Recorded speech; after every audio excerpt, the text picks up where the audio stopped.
Welcome to my rose garden.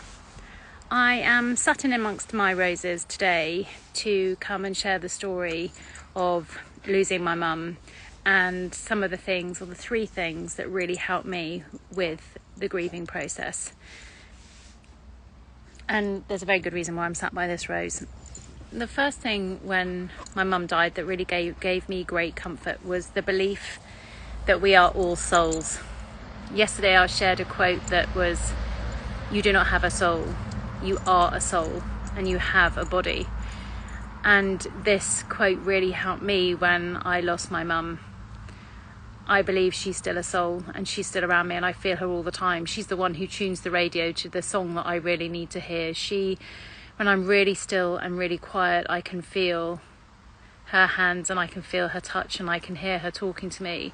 She's still a spirit, an energetic spirit still around me, watching me. She's the reason why we always get sunshine and great snow when we ski. She's the reason we always have sunshine when we go to rock. And this is a real deep-seated belief for me that brings me so much comfort in feeling so much loss. Sorry, Rocky's just wants a ball thrown. Let me just throw that for you. Here you go, Rocky. Off you go. So that was the first thing, this recognition that we are all souls, and even when our souls leave our body, we are still there. And I can still feel and tap into her at any point, in any time I want to, and have those conversations. In fact, I do. And if you ever see me talking to something and nothing, it's probably that I'm talking to my mum. And I often come and feel very connected to my mum down here in my rose garden, because she was a great gardener. My favourite are roses.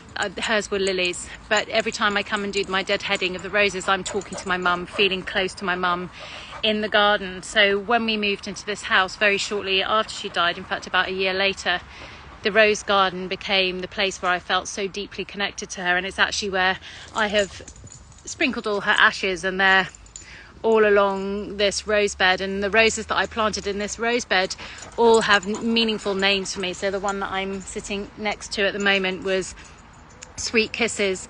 There's another one over there that's Compassion. There's one that's called Smiles. So many of these roses were named after the memories of my mum, and I can come and talk and I can come and feel her at the moment, and she's in full bloom at the moment. When she died, she also makes me feel emotional. When she died, I recognised that it was so important for me to live.